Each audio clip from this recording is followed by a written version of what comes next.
Okay, good evening, everybody.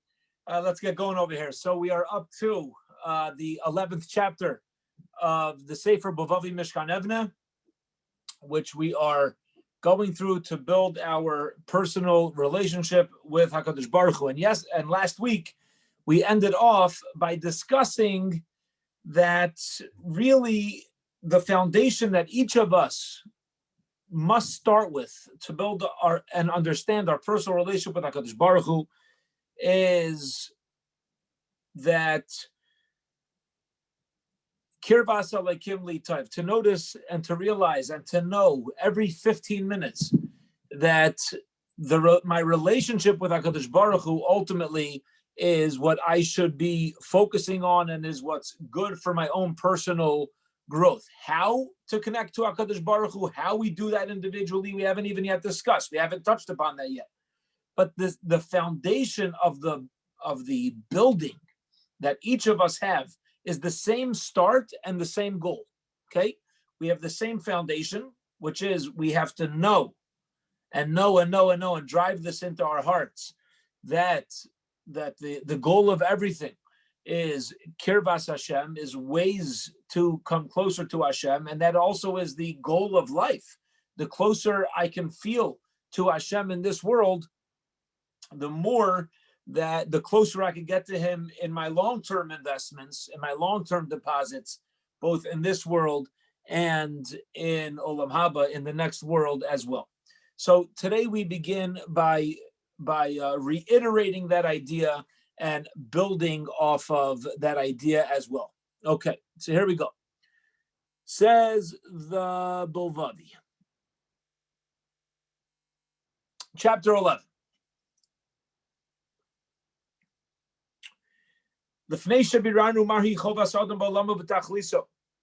Before we clarify the goal of a human being in our world, in our personal world, again, focus on this word.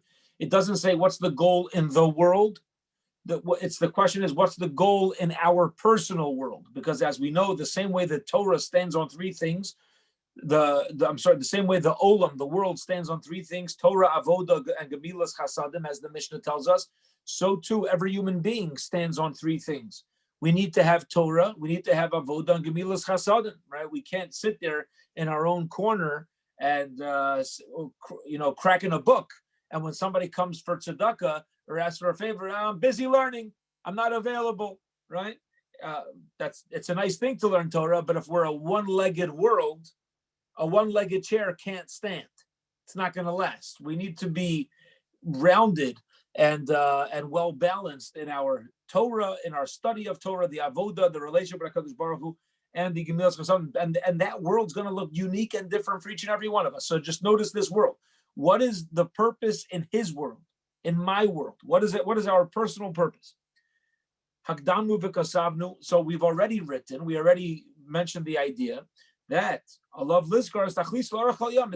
We have to try to remember our purpose throughout the day. Lirshom la'atzbas atachlis, to imprint on ourselves what is my purpose.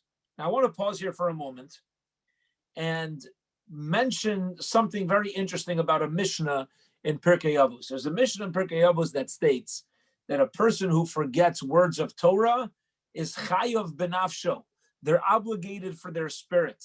A person who learns Torah and forgets, it's a terrible thing. Seems like you're out. You're the one responsible for your own nefesh for forgetting the Torah. I forget things all the time, right? We forget things. I forget where I put my car keys.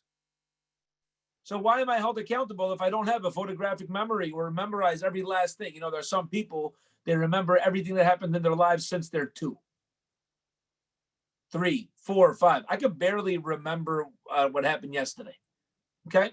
Different people's minds work differently. What we notice, what we remember, and there's pros and cons. We've said this many, many times.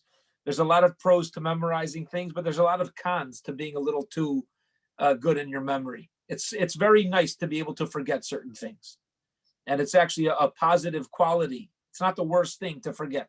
You got to remember those things that are important. And that's really what we're picking up over here. When the Mishnah says that a person who forgets words of Torah is mischayev benafsho, So the commentators explain it doesn't mean a person who, their mental capacity just can't remember everything. That's fine. That happens to everybody. That happens. You know when we're held accountable? When at the time that we learned it, we didn't give it enough importance to even aim to remember. Okay? We didn't even try to remember. And didn't even try to remember. Meaning, I tried at the time, but I recall I was staying at a town somewhere in somebody's house, and I got there like 2:00 in the morning. So in order to get in, there was a code. And I was driving. I couldn't write down the code. I remembered that code because if I don't remember their code, I'm sleeping in my car. Okay? It's like, okay, I get it. 1 and 5 together, then the 3 and the 2, and then you push the 5 again. Or, and then in my head, I'm going over. I'm like, all right, this is important. I'm going to remember that. When something is important enough to remember, we'll usually try and strive to remember. This is what the Bilvavi is telling us. And that is this concept, this idea that we're talking about of kirvas elokim, of remembering that the closeness to Hashem is the purpose of life, is really wrong to forget that. Because it has to be so important to us that we're continuously striving. It's so important to me, I'm going to remember it the same way I need to remember that code. Listen, if I can't remember, I can't remember. But it needs to be important. That's the focus. That's the idea that he's bringing in over here, that it needs to be important. Okay, so therefore we should constantly remind ourselves, keep these words in our pocket, remind ourselves, read from the paper, the man yamur the neged einov tachliso kol yamav. So we'll always remember this goal. Why am I doing this? What am I doing? Trying to come closer to the Ribbonu Shalom. Therefore, imkain ata shebeiraynu shetachlis adam ba'olamo. Now that we explained the purpose, imkain. Therefore, ala adam lirshma gabi pisas niyar. We got to do things that will remind us of the importance of this. Do things that will remind us. How do we remind ourselves the importance? By reviewing it and putting it into our psyche over and over, ulenasos, and to work to remember this throughout the day, not to remember only when we wake up, not to remember it only when we walk into a warm home, not to only remember it, but that it should be on the forefront of our minds. Every few minutes, it should be part of our consciousness. And he's going to give us a parable. How does this work? Hayediah hazu, this knowledge happens to be life. What does that mean? So I'll give you a parable. Nitin mashul adavar. Adam ola gabe. Somebody climbs up a tree. Looks like fun. Umesyashiv agav yachmanav. And you're hanging out on a branch. The pesa suddenly anav karas v'nafal. All of a sudden, the branch you're sitting on falls, breaks, and starts to fall. What are you going to do? What do you do? You immediately grab onto the trunk. All right, no, I'm hugging the trunk now because I love the trunk. No, because I love myself and I don't want to get hurt. Right? I don't want to fall down. In Lycan, if you don't grab onto the trunk, chas v'shalom, God forbid, who leap over lumbus, could fall down. Worst case scenario, a person could pass away. Are you sitting there on top of the tree? Am I sitting there on top of the tree holding on to the trunk? Yeah, I know what's going on. I know there's a tree. I know there's me. It's not a matter of knowledge then. I understand. My entire essence is dependent on this. Why am I alive? Because this tree is protecting me right now, and I need to make sure that my bond with the tree doesn't break. If you forget, Iluhu Yishkach's idea, if he forgets that he needs to hold on to this tree, Hareu Ba'ofen Tivi, according to nature, you're not going to hold on. God forbid, that's called Chayav, God forbid, he's putting himself into tremendous danger. What's the parable? What's the message of this parable? Chapter 12. Here's the message. We have to realize our lives are dependent on this knowledge that everything my entire essence needs to have God, needs to have Hashem in the forefront of my mind. Opposite my eyes. I have to know this with a basic knowledge, with simplicity. I am here to build a relationship with Hashem. That's what I'm doing here. That's my goal. Every time I walk out the door of my home, I have a sign on my door. I don't, but this is something that, that as if we should be sign. Where are you going? What are you doing? Right? Where are you headed? Is this part of your relationship with Hashem? The answer is yes, of course. It's part of my relationship with Hashem. When I'm going shopping within my relationship with Hashem, so I have God with me. It's not just something that's on my mind. I understand that my entire life, as kol chiyuso, my entire essence is dependent on this relationship. Hashem is my tree. Od terem sheyeda adam esterach lehidavik b'kona. Guess what? Even before I know how to come close to Hashem, I don't know how yet. I'm not sure how. But before we know how, we have to keep building up this concept in our minds. We have to realize and place into our psyche, shekol chiyus ha'adam tuluya bo. My essence depends on this awareness, shekol tachliso liyaskar v'dabek l'bari olam, that I am here to come close. I don't know how to do it, but I know as soon as I figure this thing out, as soon as I learn the how, this how is going to be everything to me, which, by the way, is why on the Aron Kodesh of our shul, okay, we had the merit, and this we're going to continue on the next paragraph with this, but we have the merit of a few years ago having Mrs. Diane Rich, who's a wonderful at making this world beautiful. So she sewed and put together a beautiful Aron Kodesh, okay, a beautiful paroches. I think David's just logging on now. Beautiful cover of the ark in shul, and on top of the paroches it says Eitz Chayim Hi L'Machazikim Ba, that this is a tree of life for those who uphold it. Some of us are familiar with that verse. Eitz Chayim Hi, the Torah and God is the tree of life for those who grab hold of it. Why was that verse chosen? Because of this idea that to have in front of our eyes and to remember that a tree is something that if you have a ship that sinks and you have a log that falls off of the ship and the person's out in the ocean, you're gonna hang on to that log for dear life. This is really how we're supposed to view our connection with Hashem. Let's move on to the 13th chapter. Like we've been saying, the tree of life is to cling to God. God forbid we don't cling.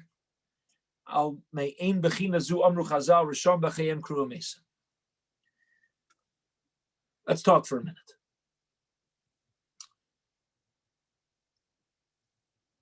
There's two trees side by side. Two trees side by side. 200 feet tall. Redwood, humongous trees. They look exactly the same. One tree is alive and one tree is dead. How do you know? They look the same. What defines a tree as dead? The answer is lack of production. When the tree stops producing, it's dead. When a tree is producing, it's alive. Which is why you could have somebody who's 113 years old and is a lot more alive than a 19-year-old. Because if somebody's sitting there at what we call a younger age, if you have a person in their teens, a person in their 20s, a person in their 30s, 40s, 50s, right? And we're just sitting there like a tree, not producing. So lack of production, what are we doing? And you have somebody who's what the world refers to as older because their body has an older age. But really in Torah, they're a lot younger. In the world of God, they're a lot younger. They're more alive. They're producing. They're doing something. There's productivity. Whether the productivity is from sometimes at certain stages of our lives is very important. Sometimes certain stages of our life, productivity to the world is to be the giver. And sometimes productivity to the world is to allow others to produce for us, to be a source of others' production. If somebody's laid up in a hospital, God forbid, laid up in a hospital bed, a broken leg, something went wrong internally, an organ, and now in the hospital. So we feel sometimes, oh, I can't handle this. I'm so used to taking care of everybody else. Now people need to take care of me. Actually, what's happening is by other people taking care of us, we are a source of bringing goodness to the world. Because if I had to break my leg so other people could do chesed in the world. I prefer not to be here. I'm not used to being in this position. I don't like this. But that's also productivity. Because the world is producing through me, just in a different way. I'm not used to having the production come about this way. I'm used to being the one who's creating the production, but it's the same production. There's holiness that's coming to the world by allowing others to help me in this particular situation that I'm in. We just need to create a mind shift. It's a mind shift. I remember a few years ago, I've said this a couple times at the Shabbos morning Parsha shir, but a few years ago, I was feeling like I was in a little bit of a rut with my growth in Judaism and my relationship with Hashem. And I felt like the job, I'll call it, of being a rabbi became a job. I usually don't feel it's a job, right? It's fun. You get to learn Torah and do chesed, and you get a salary. It's a lot of fun, right? So you get paid to do mitzvahs, so life can't get any better. But sometimes you can get into a rut. You'd be like, what am I producing? What's going on? And there was a certain time where I felt like I was getting too involved in like issues, and I really wasn't spending enough time on my own personal growth, my own personal learning. I was, spending time with trying to, dealing with different people and shalom and just issues. I called up my Rebbe. I called up one of my Rebbeim. And I said, I'm in a rut. I'm in a rut. I'm not feeling good about where I'm going, how things are going, where I'm headed, and just, overall in general with this whole role of being a rabbi, this whole role. He said, why? I said, I just feel like I'm not growing. I'm not growing spiritually. So he told me, you only think there's one side of the tablets? That was his response. What does he mean? So I picked up what he meant. The first 5 of the 10 commandments are, I am God, don't have any other God, don't spend any, keep Shabbos, fear your parents. All of those 5, including respecting one's parents, discussion how it falls onto this category, those 5 have to do with my relationship with Hashem. That's between me and Hashem. The second side of the tablets, don't kill, don't steal, don't be unfaithful, don't be jealous, right? All those things are interpersonal. Is the first side more important than the second side? No. Our sages teach us actually the opposite. In last week's Parsha, interestingly, in last week's Torah portion, Parshas Yisro, if you look, we read the 10 Commandments. If you look at the 10 Commandments, the verses of the first 5 of the commandments are very long. It's 90-something words. If you look at the second side, don't kill, don't steal, like 15, 20 words. You know what that means? Picture the tablets. The entire verse was written on the tablets. Picture the tablets. They were equal. On one side of the tablets, on the right side, the words that are between man and God, the words were much smaller. Because in order for the tablets to be the same, that means it had to equal out. So the verses of the Bein Adam L'Chaveiro, the interpersonal side, the second side, the words which are so much less had to be so much bigger. Those words were bold and in our face when we received the Ten Commandments. The ones in man and God, where the words were much smaller, also wouldn't fit equally. So the ones between man and God, Hashem is giving us a message with this, to take the interpersonal relationship seriously. But here's what my Rebbe told me. He said, Menachem, you're a fool to think that because you're involved with this thing going on in the community, this person, that, you think that's not growth. You're just in a different stage. There's going to be a certain time of your life where your growth is going to come through sitting in front of a book. Primarily. We always need to study, that's for sure. We need to be educated. But sometimes it's going to come primarily from the first side, and sometimes it's going to come from the second side.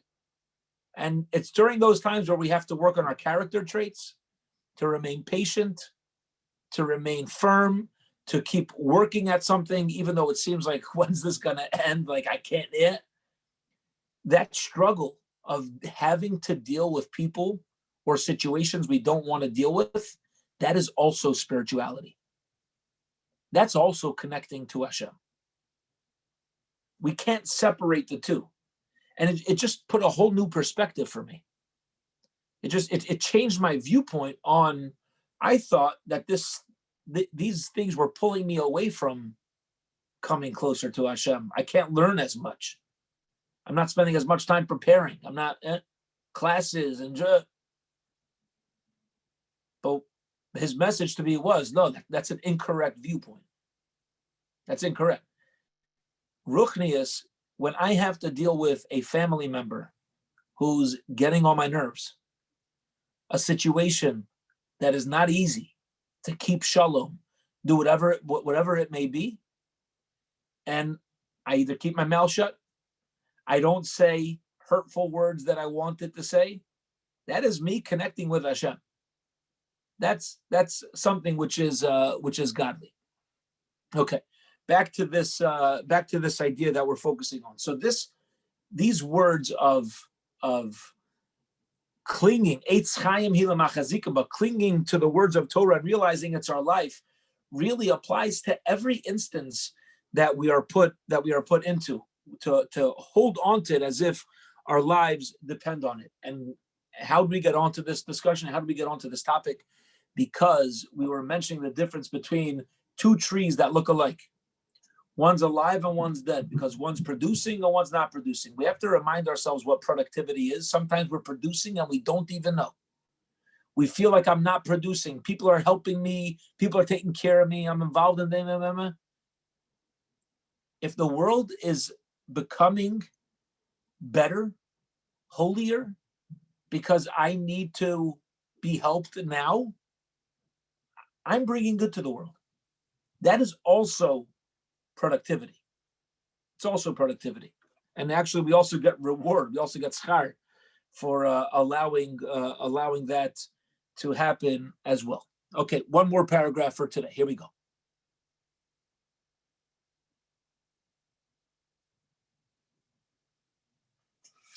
We need to think about these words and contemplate them. To put these words deeply inside of our hearts, to involve ourselves, to think about it. We're dealing right now with the essence of a human being.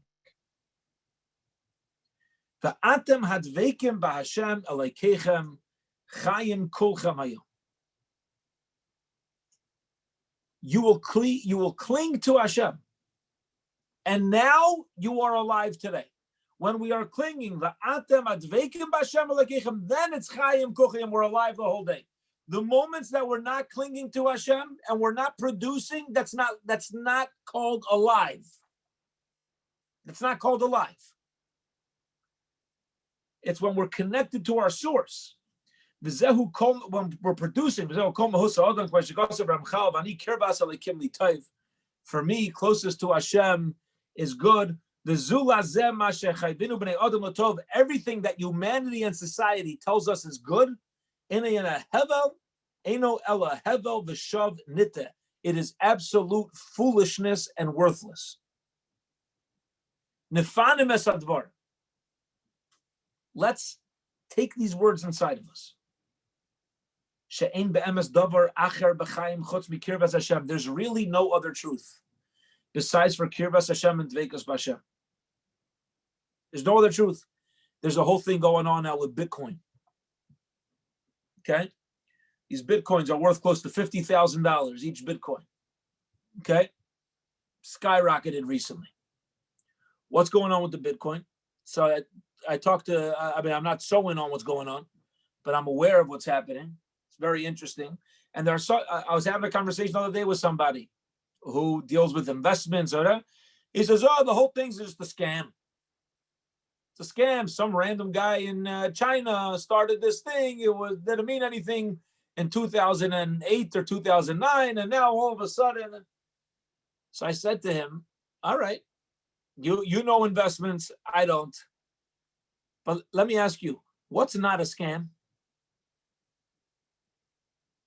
What's not a scam? You want to say this is a thing? What gives value to anything? Who decided that gold is valuable? Well, gold's been valuable forever. Okay. Since when? Since somebody decided that they want it. So as soon as people want that, they'll pay for it. As soon as they don't want it, they won't. Nothing really has value. If there was so much, if the roads would be paved in gold and diamonds, nobody would care. Like literally, like everything would be nothing. Gold would become valueless and diamonds would become valueless because it's there. It's available. Nobody needs it. As soon as I don't need it, nobody's going to pay for it. So what value does it have? Zilch. Nothing. There is no truth to anything in this world. We need to live. Money could buy you conveniences. It can. But the intrinsic value is not there. It's just relative. All value is relative. It's not objective. It's subjective. It's subjective because we want it, it has value. If I don't want it, objectively, it really has no value. What truthfully has value, says the Bilvavi. He says, listen, the only thing we're really left with is our relationship with Hashem. At the end of the day, you want to put value on something, so you have Torah and you have God, you have HaKadosh Baruch Hu, and that's where the value comes in. He says, even the mitzvos. Listen to this. V'chol tarik mitzvos. The 613 commandments.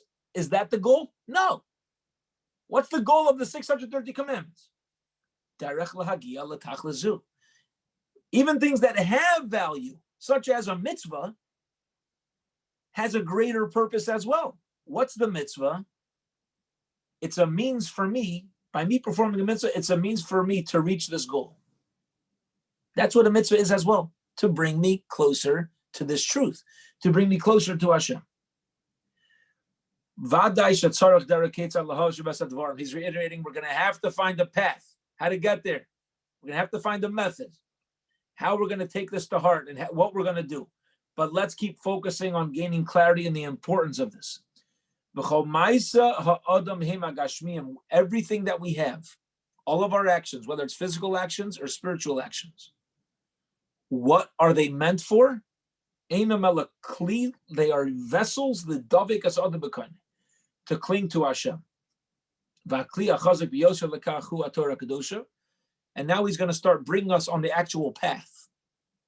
He's going to say the way to cling to Hashem is going to be through what the Torah tells us. He's ending off the paragraph like that, a little bit of a cliffhanger, but with a path. okay, with a couple words of he's starting to lead us in a direction. We know we're getting into our psyche, the importance, the goal, how we're going to do it, and what's going to lead us down their path. This path is going to come through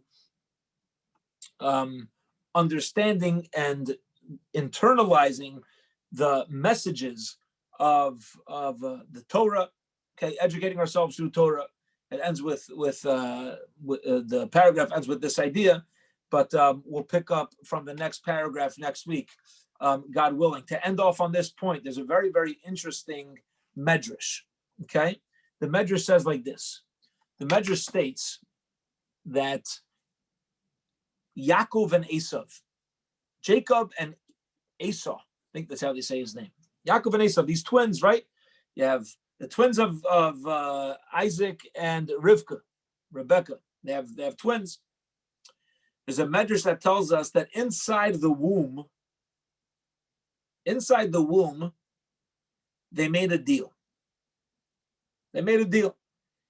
Yaakov told Esav, you can have all the physical things. I don't need it.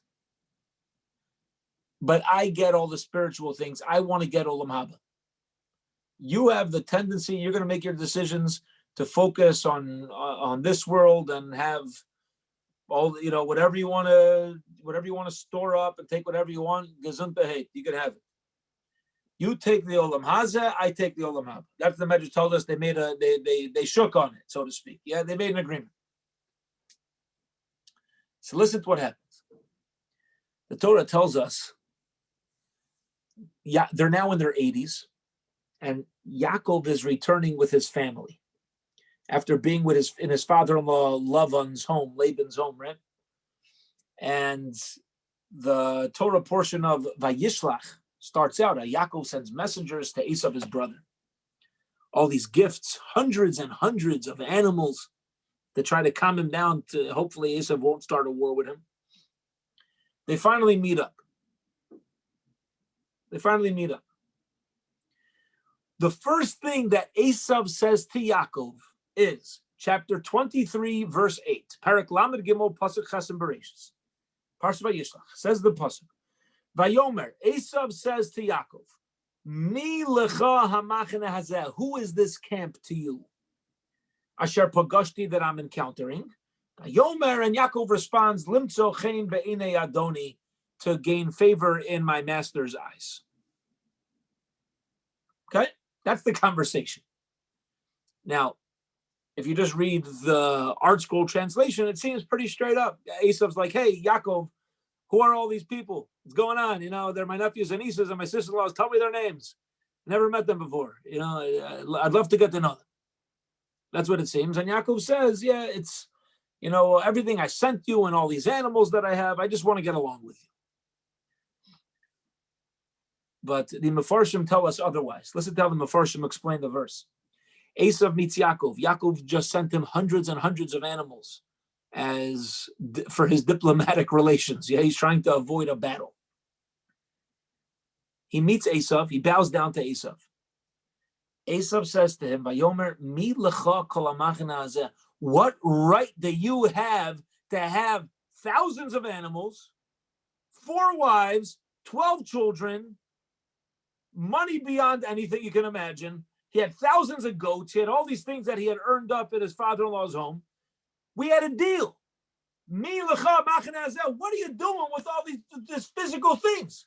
We shook in the womb. Yeah, you get Olam Haba. You should be sitting cracking over a Talmud, open up a Chumash, and I should be the one with all this. Come on, brother. Vayomer, and Yaakov responds, Limtzo chen, I have it to find favor be'inei Adoni, in the eyes of my masters. He's really not talking about Esav. He's talking about God. Yaakov is telling Esav, I don't have this world. I have a lot of money.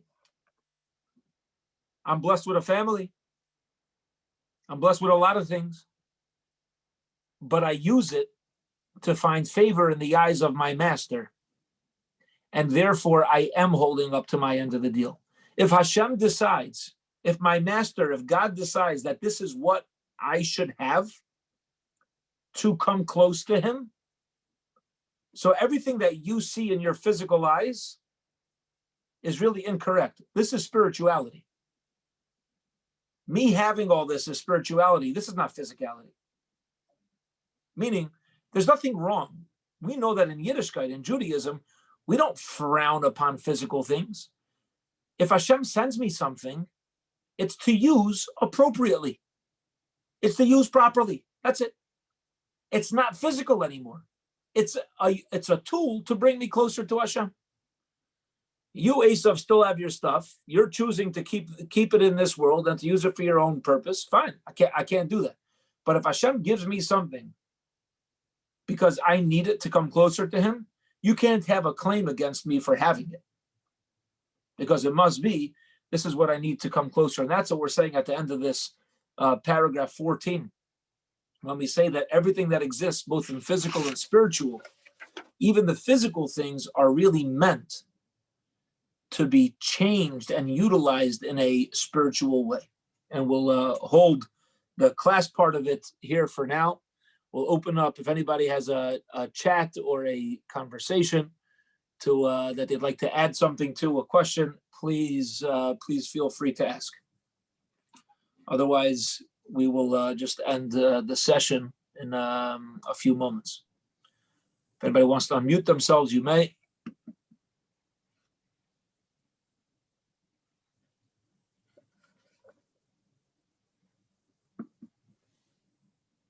I think I made it possible to unmute. I think I did. Okay. No questions. All right. Have a wonderful, wonderful Shabbos, everybody. Have a wonderful night.